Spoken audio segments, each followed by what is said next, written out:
Coddle. Yeah. There would have been 5 of us, you know what I mean? And once again, as I said, north side they'd be using like oxtail soup. I've seen that before, like, you know, which is just a different. Is it just a variation? Just on a variation on it. And so if you like oxtail, I happen to like oxtail soup. I know a lot of people don't, but so that would appeal to me. I would imagine. Because I know, like, my mother would be from the north side of Dublin, and my father would be from the south side of Dublin. So there was ructions. So there would have been, like, you know, hassle in the castle about who's making the coddle today, like, you know what I mean? Yeah. But once again, I said it's cheap as chips. It's all the essential ingredients. So we have potatoes, carrots. You can use like streaky bacon. That you can use. Now here I have to back bacon, but you can not like streaky bacon or smoked streaky bacon. Like that. Whatever you like, actually. Just basically, it's just utilising it, and like it was also known as a favourite. There was a classic favourite of Jonathan Swift's to keep him the Irish team, and Sean O'Casey. And James Joyce wrote about the coddle as well. He did, yeah. In Ulysses, I think he mentioned it, yeah. So let's get around the go. So basically what I do first then is, right, I'll just get the vegetables and just cut the carrots. And once again, it's all bite size. And like it's a hearty dish, you know what I mean? Like this gets you through the whole day, like, you know what I mean? So one helping of this and you'd be full for the day. Oh yeah, and an old heel of bread. Oh the mammy part and the daddy part. You know what I mean? An old heel of bread to soak it all up. To soak it all up, yeah. You know? A big coddle sandwich. Yeah. Use your loaf, not your sliced pan. You know what I mean? So you're cutting up the carrots there. Yeah, and I see the water on the boil there. And I like the way you're actually using the carrots. You're cutting them in half, and then with the half that you cut, you then slice it down the middle, and then chop it. Yeah, and like I said, like the smaller, like you keep them like nice and chunky, but it will determine the length of time that you're cooking it. Right. Okay. You know what I mean? So it shouldn't take that long. Now, just to let our listeners know, this has been filmed as well, so we're putting this up. Yeah, we'll have it up on the website later on. Yeah. And the spuds there, you're cutting away those. Yeah. And like I have the recipes then to view on the kitchen, karlskitchenflavours.blogspot.com. Because people do ask me about that, so it's on the. Can you give us that address again? It's karlskitchenflavours.blogspot.com, or if you go onto Facebook, Karl's Kitchen Flavours. That's probably the easiest way to bring it straight through to the. You half the spuds and then you quarter them.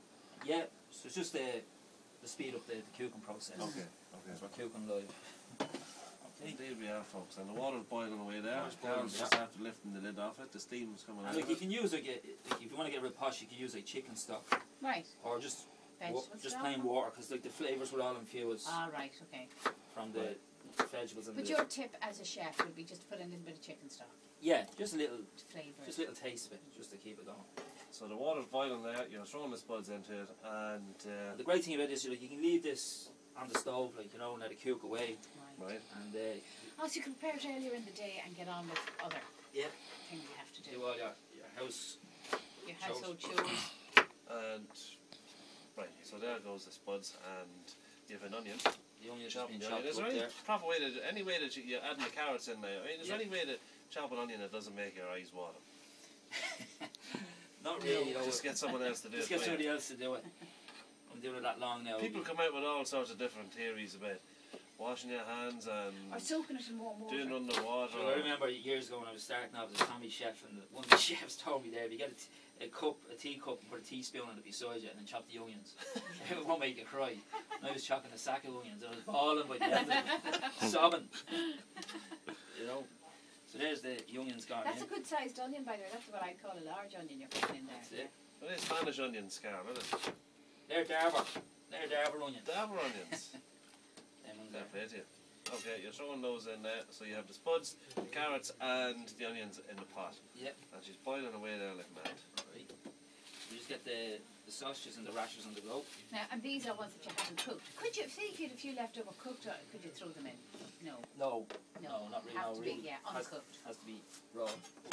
You change the chopping board over. I just noticed now you changed the chopping board, alright, from the vegetables to the meat. Is that necessary? I mean, I know if you were doing it from the meat to the vegetables, but is it?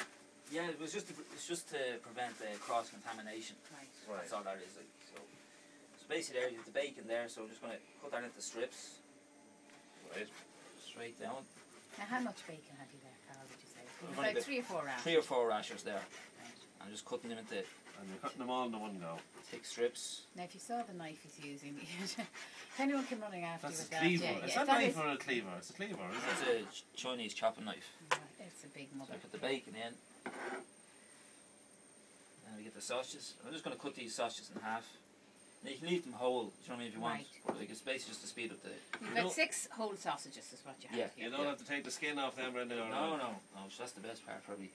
Just Oh, well, anyone whose dietary requirements like diverticulitis and whatever, you can get skinless sausages, Yeah. can't you? Yeah. So just put that in there. And the whole best thing about this is just all these flavours will infuse together.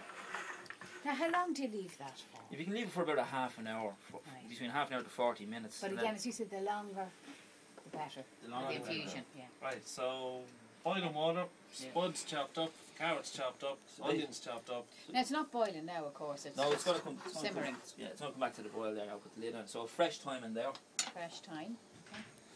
and then I just put the lid on that. Mm-hmm. We let that cook away then, and as I said, all them flavours will infuse. As I said, I think about a half an hour Mm-hmm. on the stove. When it comes to the boil, you get the flavour come from the sausages and the rashers and the onions and the fresh thyme in there. Mm-hmm. And then once again, I said you can put like a handful of barley in it, Yes. just To fill it out. to fill her up. You know what I mean? Just to Thicken bulk, it up, bulk yeah. her up. Mm-hmm.